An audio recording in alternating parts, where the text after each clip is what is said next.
हमारा दिल्ली के विकास के लिए लोगों का घर तोड़ना ही बहुत जरूरी है। बहुत ज्यादा जगह है दिल्ली सरकार के पास। दिल्ली सरकार अगर वास्तविक रूप में विकास की गति तेज लाना चाहती है तो लोगों के घर को उजाड़ करके नहीं, मानवीय दृष्टिकोण से भी बुलडोजर चलाना, जनता के दिल पर पत्थर चलाना है।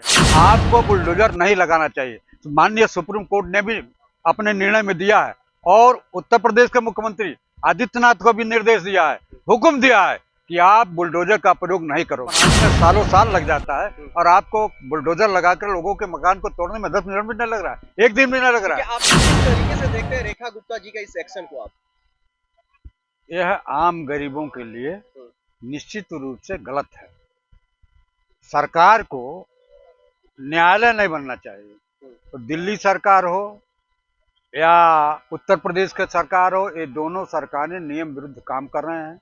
इनका काम है कानून का पालन कराना और माननीय न्यायालय का आदेश देना, लेकिन ये बिना माननीय न्यायाधीश के आदेश के बिना भी आम गरीबों के मकान को तोड़ रहे हैं। और इतना ही नहीं, बुलडोजर लगा के तोड़ रहे हैं। वो तो लगातार ये कह रही है जो सिर्फ अवैध तरीके से जो घर बना हुआ था, अवैध तरीके से जो कब्जा किया था, उसको हम हटा रहे हैं। ठीक है, आपकी बात से मैं सहमत हूँ, लेकिन जिन पिछली सरकारों ने उनको तो नहीं उजाड़ा। और क्या है, आपने नोटिस दिया 15 दिन या 1 महीने का? ऐसा भी आपने नहीं किया।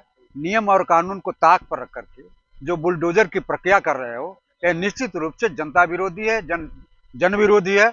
मेरे जैसे लोग या लोकतंत्र में विश्वास करने वाले लोग इस बुलडोजर की नीति को निश्चित रूप से कानून की प्रक्रिया के तहत नहीं मानेंगे। यह आप आम जनता को पीड़ित कर रहे हो, राहत से दूर कर रहे हो। आप जानते हो मकान बनाने के लिए पूरा जीवन लोगों का खप जाता है, तब मकान जाकर के बनता है, पेट काट करके। किसी भी तरह से लोग अपना मकान बनाते हैं, मकान बनाने में सालों साल लग जाता है और आपको बुलडोजर लगाकर लोगों के मकान को तोड़ने में 10 मिनट भी नहीं लग रहा है, एक दिन भी नहीं लग रहा है। आप चाहते हैं पूरे दिल्ली पर अवैध कब्जा हो जाए? मैं अवैध कब्जा का समर्थन नहीं कर रहा हूँ, लेकिन मैं कानून की बात कर रहा हूँ। कानून के तहत आप उनको नोटिस दीजिए, उनके घर पर नोटिस चस्पा करिए, तब जाकर के नियम कानून के तहत आप बुलडोजर लगाइए या कुछ भी लगाइए। लेकिन अनायास अकारण बिना समय दिए लोगों को आप उजाड़ रहे हो, बुलडोजर की प्रक्रिया अपना रहे हो, यह निश्चित रूप से कानून के दृष्टिकोण से गलत है, गलत है, गलत है। लेकिन वो तो लगातार ये कह रही जो मैं दिल्ली के हित में सोच करके ये कदम उठाई हूँ। दिल्ली की मुख्यमंत्री एकदम झूठ बोलती है। रेखा गुप्ता जी झूठ बोल रही है एकदम। जब उनके नेता नरेंद्र मोदी झूठ बोलते हैं, उत्तर प्रदेश के मुख्यमंत्री संत होकर के भी झूठ बोलते हैं, तो रेखा गुप्ता भी झूठ बोल रही है। झूठ बोलने की एक सीमा होती है। जहाँ जनता का सवाल है, जहाँ जनता के हक और हुकूक का सवाल है, वहां आपको झूठ नहीं बोलना चाहिए, आपको बुलडोजर नहीं लगाना चाहिए। तो माननीय सुप्रीम कोर्ट ने भी अपने निर्णय में दिया है और उत्तर प्रदेश के मुख्यमंत्री आदित्यनाथ को भी निर्देश दिया है, हुक्म दिया है कि आप बुलडोजर का प्रयोग नहीं करोगे।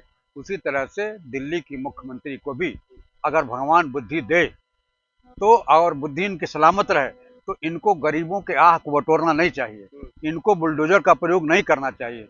बुलडोजर नीति कानून के दृष्टिकोण से अवैध है। तो क्या दिल्ली में जिन जिन घरों पर बुलडोजर चला, उन तमाम लोगों को सुप्रीम कोर्ट की तरफ रुख करना चाहिए? निश्चित रूप से कानून का सहारा लेंगे। आपने तत्काल उनको तोड़ा है, उनको रहने की व्यवस्था नहीं, उनको खाने की व्यवस्था नहीं है, वो कहाँ रहेंगे, कहाँ रात्रि निवास करेंगे? इन सब चीजों की आपने व्यवस्था किया? यदि आपने व्यवस्था नहीं किया तो बुलडोजर का प्रयोग क्यों कर रहे हैं?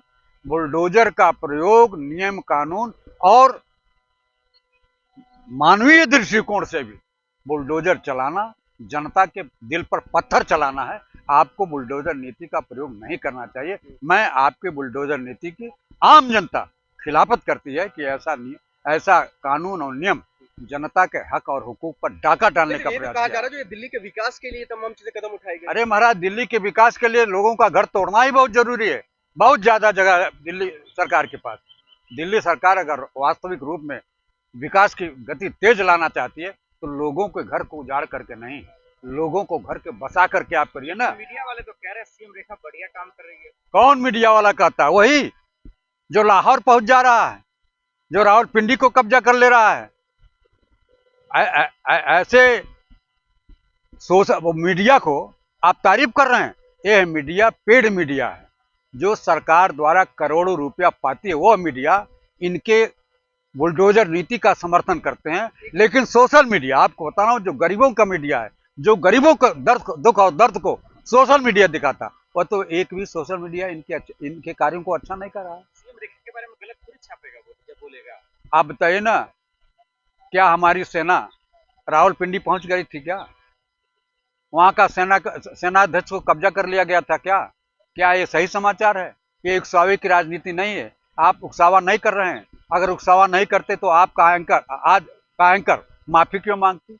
रूपिका लियाकत माफी क्यों मांगती? इसलिए जनता के मुद्दों पर सोशल मीडिया ही ऐसा एक प्लेटफॉर्म है जो जनता के हक और हुकूक को दिखाता है, उनके हक की बात करता है। और जो मेन स्ट्रीम मीडिया है वो जनता को धोखा में रखती है, सेना को धोखा में रखी, पूरे देश की जनता को धोखा में रखी, गुमराह किया पूरे देश को।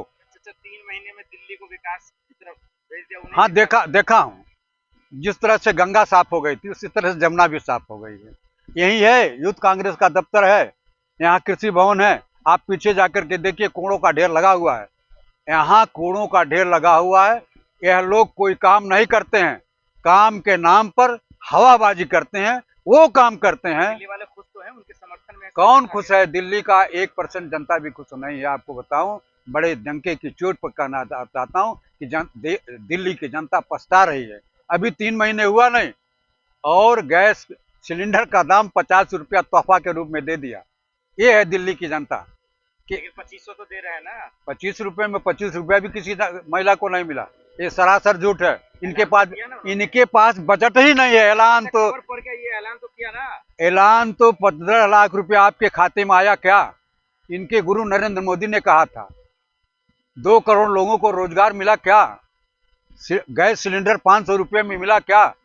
नरेंद्र मोदी ने तो घोषणा किया था आम जनता को राहत दूंगा। बैंक जो नोटबंदी किया, एक भी पूंजीपति का रुपया पकड़ा नहीं गया। आप मेट्रो चढ़ते हैं, बस चढ़ी है, दिल्ली समझ में आएगा कहाँ पहुंच गए। बस इनकी देन नहीं है, मेट्रो इनकी देन नहीं है। आप तारीफ करिए पूर्व मुख्यमंत्री श्रीमती शीला दीक्षित का, जिन्होंने मेट्रो दिया आम जनता को। दूरी अगर बहुत दूरी है तो कम समय में वो दूरी तय करते हैं तो मेट्रो के माध्यम से करते हैं, वो शीला दीक्षित की देन है। रिंग रोड जो बसें हैं वो श्रीमती शीला दीक्षित की देन है। शीला दीक्षित के देन को इनका देन न बताए। पागल है या मूर्ख है कि उनको चुना है सीएम रेखा को? मूर्ख बन गई। जिस आशा और उम्मीद के साथ, जिस झूठे नारों को आपने सपना दिखाया दिल्ली की जनता को, उस नारे में, उस भंवर में फंस करके दिल्ली की जनता ने इनको वोट दे दिया। लेकिन रेखा गुप्ता के नाम पर वोट नहीं मिला था। रेखा गुप्ता जो एक बार की चुनी ही एमएलए है। प्रधानमंत्री नरेंद्र मोदी और अमित शाह, ये लोग ऐसे कमजोर व्यक्ति को नेता बनाते हैं। अरे वो महिला है, सशक्तिकरण की बात करते, अब कहते कमजोर है। कौन सशक्तिकरण हुआ? आप बता दीजिए। एक भी सशक्तिकरण का जो महिलाओं के हित की बात इन्होंने किया हो 3 महीने में, एक भी जनता के हक और हुकूक की बात किया हो 3 महीने में, तो आप बता दीजिए। क्या करें, हटा दें क्या पद से? सीएम छुड़वाते हैं। इनको हटना है। आपको उत्तराखंड की बात बताऊं, एक पंचवर्षीय में 5 साल में 3 मुख्यमंत्री उन्होंने बदला था, ट्रायल किया था। एक बार का एमएलए मुख्यमंत्री बनाया, उसको हटाया, फिर दूसरे को बनाया, दूसरे को हटाया, फिर तीसरे। ये ट्रायल करते हैं, प्रयोग करते हैं। एक मुख्यमंत्री को हटाकर दूसरे मुख्यमंत्री को लाना।